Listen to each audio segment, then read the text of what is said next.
drawn us into the presence of God to feel His love. That's particularly pertinent this morning as I bring you this word, I hope, from His Spirit to ours. At 10:03 this morning, according to the internet, the Earth in the northern hemisphere reached its furthest distance from the sun as the northern half of our world tilted away from the sun. Meaning this is the winter solstice. Today is the shortest day of sunlight or the longest night. And so we're going to do something a little different this year from my personal tradition, which is that every year on the longest night of the year, the winter solstice, we will have had in the past a special service in the evening where we share the time with those who are grieving at Christmas time. But with it occurring right here on Sunday morning at this very hour of worship, it just felt like it should be part of the Sunday morning worship. So that's why we're going to spend some time on the topic today. In case you're concerned that I'm going to talk about celestial things, well, not really, but the creator of celestial things. Because today we acknowledge that for the many people, the celebrations and the lights and the music and all of the expectations that go with Christmas time, for some people this is not easy. Because the joy of Christmas is something that by its very nature will eventually leave us wanting, won't it? Everything we love about Christmas eventually will change because time and entropy are unfair and cruel masters that temporarily rule the world before Christ's return.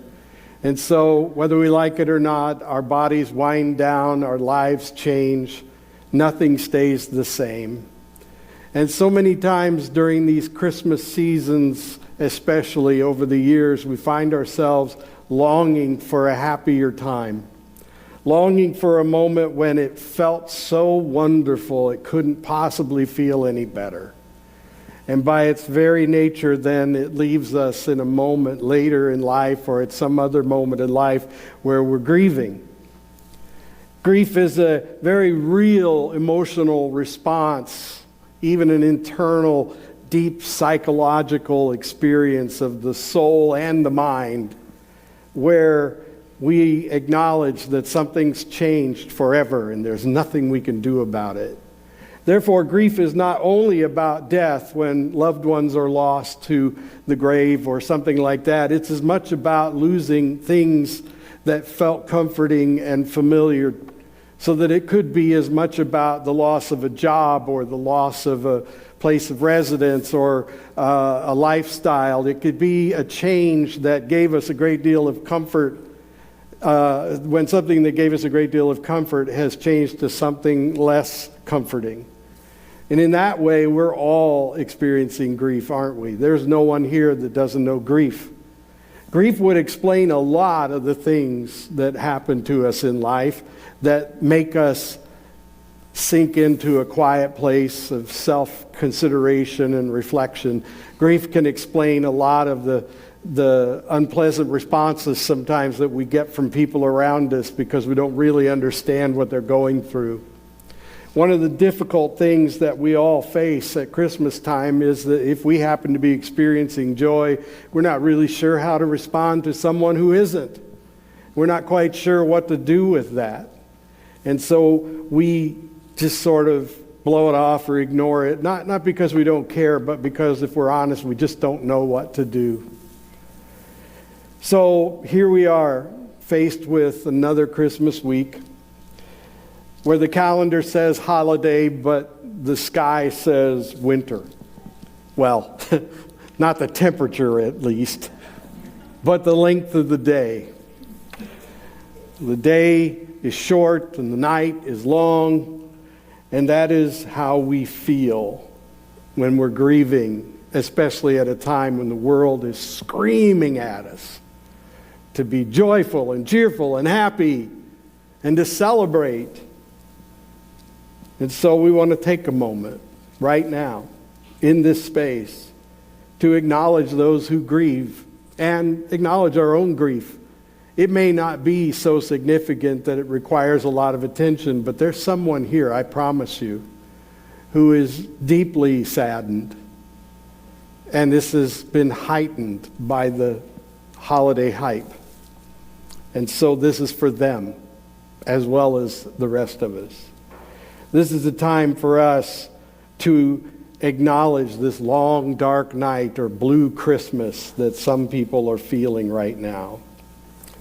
It's not a message then about demanding cheer as much as it is asking us to agree that even when dark clouds cover the earth, the sun still shines above them.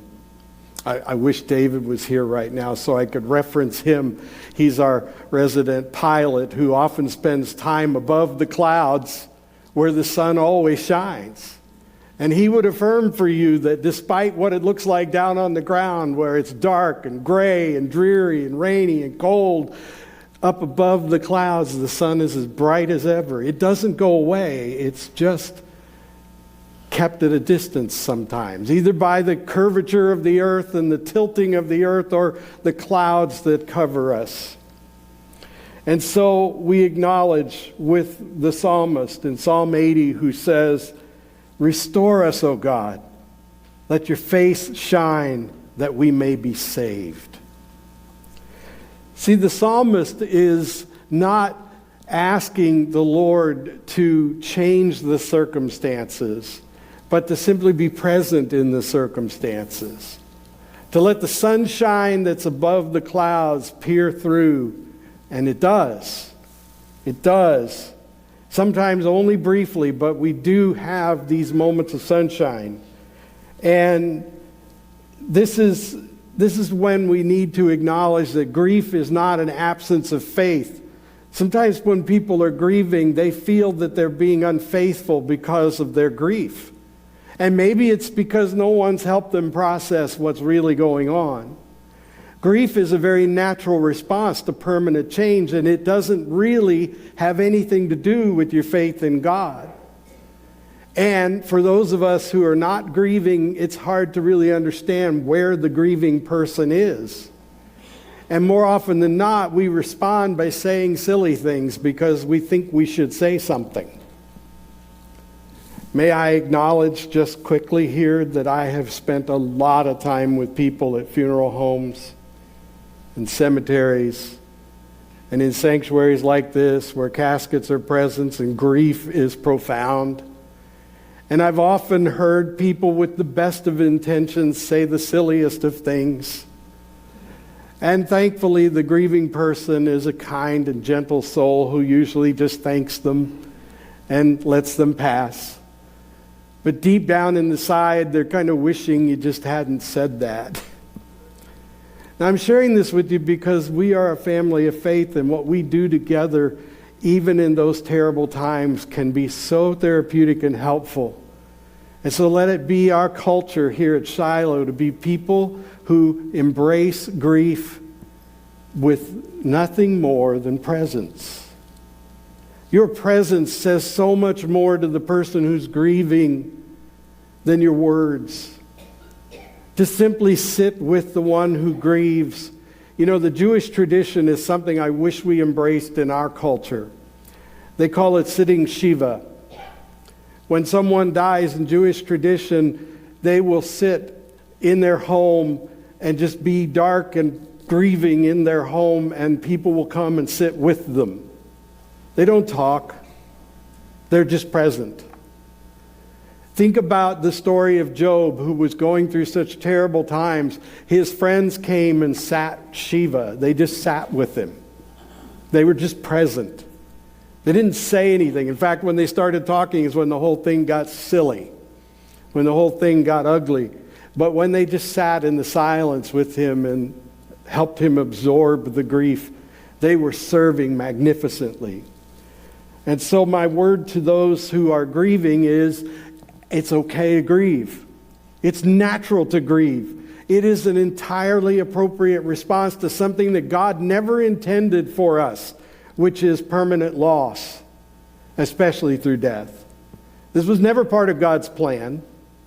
And so God is with us in the grief because he understands exactly why we're experiencing it, maybe better than we do. And so in that way, those of us who come alongside the one who is grieving simply acknowledge their grief without judgment, without shame, without commentary, with presence. That's what we're going to do later in the service this morning. And in a little while, we're just going to ask those who grieve to experience their grief, and the rest of us to be present, to just be present in the grief. To say nothing, to do nothing in particular, but to sit Shiva for a few minutes with them. God honors your grief. He acknowledges your sorrow. God is not unfamiliar with the sorrow we feel. He experienced the same sorrow and grief when he allowed himself in the form of his Son to bear the weight of our sin on the cross, and to be separated from him for the one and only time in their shared existence because of our sin. So God would say that you are not called to bypass the night. You are called to pass through the night, but to know that he is present, to know that God is with you. The reality that God's light cannot be extinguished should always be present in your thoughts. Even when you're grieving, even when you're angry, even if you should be angry with God because you don't understand why God would let things happen to you that don't make any sense. Even when God could clearly communicate to you what the heart of the matter is, that's not what you want to hear in that moment. In our moments of sanity and sanctified intellectual enterprise, we can easily understand that the problem is sin and the consequences of sin. But in our grief, we don't want to hear that, and we want to be able to say to God how angry we are about what's happened. And God can live with that. God can absorb the anger. God can process your anger and forgive those moments. Because God loves you so deeply, so sincerely. Because God knows your darkness won't extinguish God's light. God knows that you are the cloud that passes between him and your world for a moment.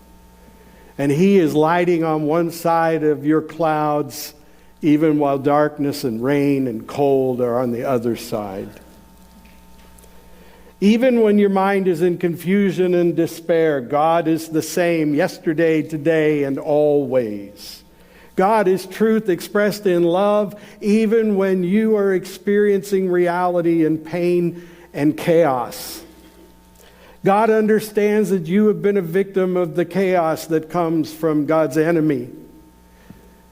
God understands that the source of death and destruction and decay and chaos is sin, and the one who torments us with sin.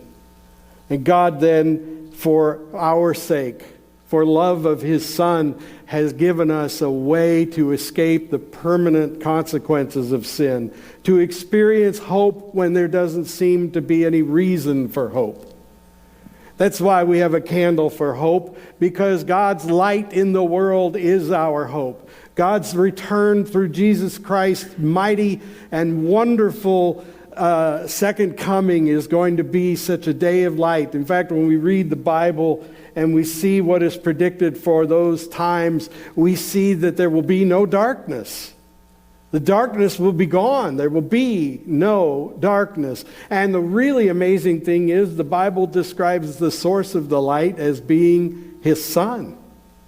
Not the Son, but the S-O-N, Son of God, is the light. And his light is with you when the sun's light is on the other side of the planet. His light is with you on the longest day of the year and the shortest day of the year.